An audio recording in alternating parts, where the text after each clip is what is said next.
अस्सलाम वालेकुम and welcome to जाई गोट फार्म। बहुत दिनों के बाद आज एक इंफॉर्मेटिव वीडियो बना रहा हूँ रिगार्डिंग मेडिसिन। तो इसमें एक बहुत ही इम्पोर्टेंट में जानकारी और मेरा एक्सपीरियंस मैं ये वीडियो में शेयर करने वाला हूँ। तो वीडियो को एंड तक देखिए और चैनल पे नए हैं तो चैनल को ज़रूर सब्सक्राइब करिए। पिछले दिनों मेरे एक सब्सक्राइबर का मेरे को कॉल आया था। वो बहुत दिनों से मेरे को फॉलो कर रहे हैं रिगार्डिंग ब्रीडिंग सेटअप।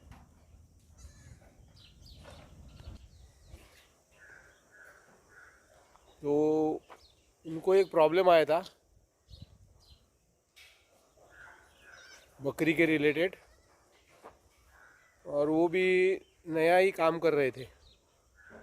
तो थोड़ा एक्सपीरियंस की कमी होने से उनको एक अच्छा खासा प्रॉब्लम आ गया और उनकी फ़ीमेल बकरी अच्छी क्वालिटी में फ़ीमेल थी, तो उसकी डेथ हो गई, मर गई वो बकरी। तो उसके ऊपर एक इंफॉर्मेटिव वीडियो का मैंने सोचा कि इसके ऊपर एक वीडियो बनाना चाहिए। ये प्रॉब्लम आता ही है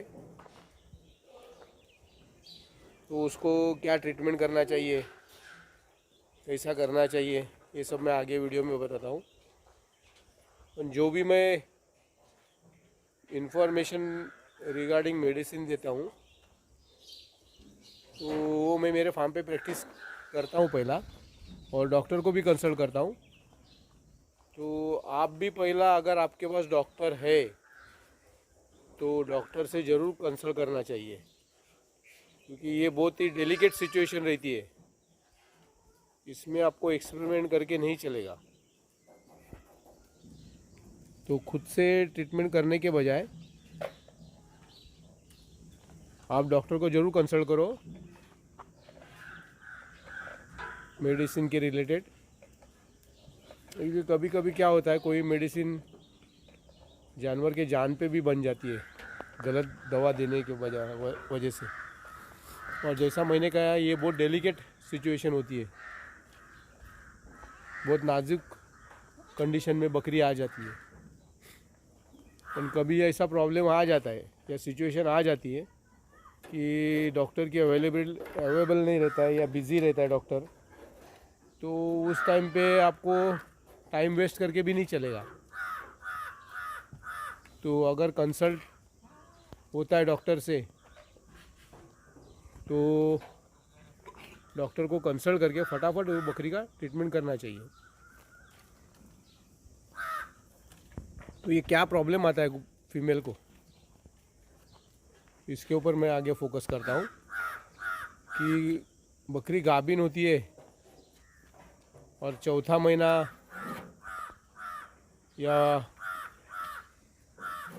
5वें महीने के आसपास, तो एक पहला आपको ज़रूर ये काम करना चाहिए कि ईटी का वैक्सीन करना बहुत ही ज़रूरी है। अगर बकरी वैक्सीनेटेड है और उसको 5-6 महीना हो गया है तो ये ज़रूर काम करो कि ईटी का वैक्सीन करो बकरी को।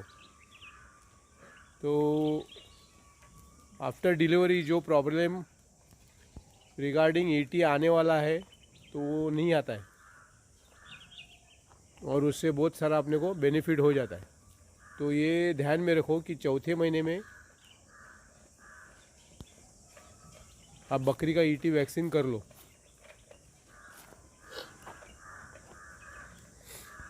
एकदम लास्ट मोमेंट पे कोई भी चीज़ इसमें अवॉइड करना चाहिए, वैक्सीन, डीवर्मिंग, क्योंकि उसमें अबॉर्शन का बहुत ही यानी खतरा होता है।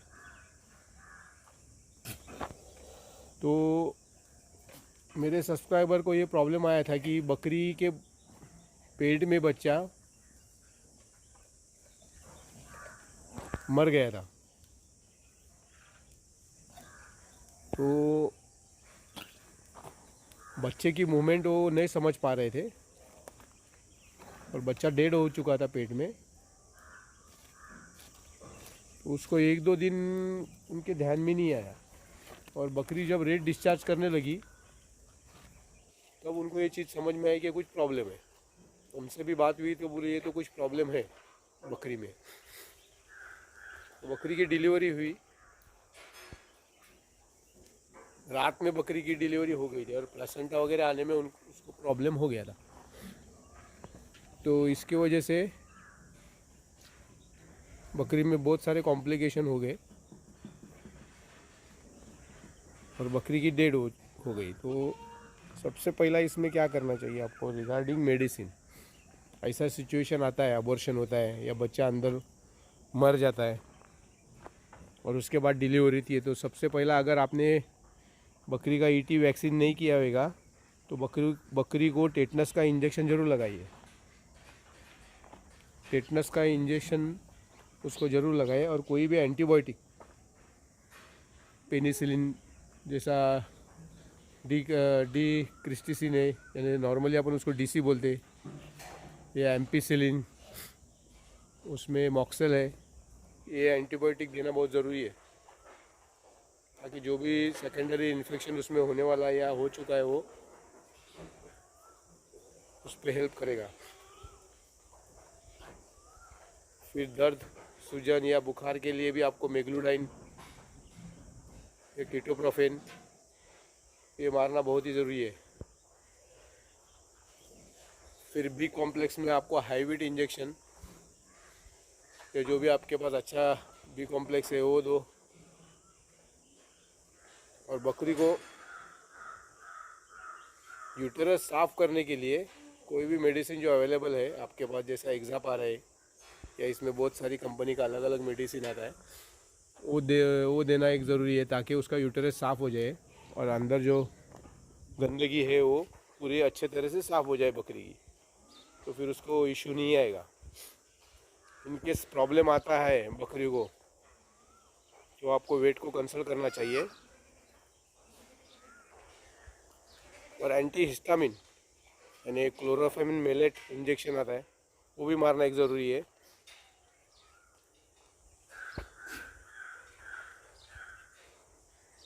अगर बकरी को प्रॉब्लम हो चुका है तो ये तो आप यानी एक एक्सपीरियंस ही आ सकता है कि बकरी को प्रॉब्लम हुआ है, पॉइजन के जैसा शिकायत आ रही है थोड़ी, या कुछ उसमें इशू हो रहा है, बकरी का टेम्परेचर डाउन हो रहा है, तो आपको एट्रोपिन सल्फेट भी यूज़ करना पड़ेगा। तो इसमें जितना आप जल्दी ट्रीटमेंट करते हो उतना अच्छा रिज़ल्ट मिलता है। इसमें मैं फिर वापस कहूँगा कि आपको इसमें डॉक्टर की बहुत ही ज़्यादा ज़रूरत पड़ेगी, तो इसको टाइम वेस्ट नहीं करना चाहिए और जितना जल्दी होएगा उतना जल्दी ट्रीटमेंट करना चाहिए।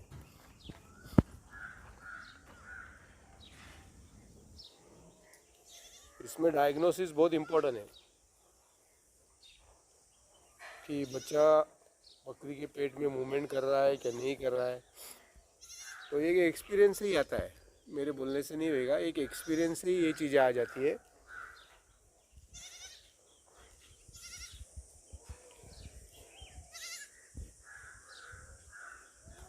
तो इसमें टाइम वेस्ट ना करके ट्रीटमेंट फटाफट करना चाहिए और वेट को कंसल्ट करके जो भी आगे आपको ट्रीटमेंट करना चाहिए। तो एक मोटी मोटी चीज़ें मैंने इसमें बताई है कि क्या करना चाहिए, पर फिर मैं वापस कहूँगा कि ये एक एक्सपीरियंस से ही आएगा ये, क्योंकि ये बहुत एक नाजुक सिचुएशन रहती है डिलीवरी के टाइम पे बकरी की। आफ्टर डिलीवरी, पोस्ट डिलीवरी के बाद भी बहुत ही ध्यान देना पड़ता है बकरी पे। तो इसीलिए ये ब्रीडिंग का काम करना एक बहुत ही कॉम्प्लिकेटेड है, उतना आसान नहीं है स्टॉल फीडिंग में। बाकी ग्रेजिंग में इतनी प्रॉब्लम नहीं आती।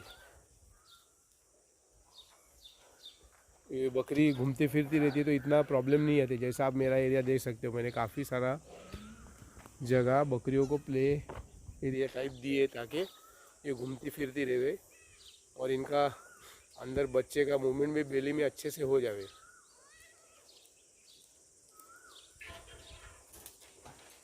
तो लास्ट के टाइम पे आपने को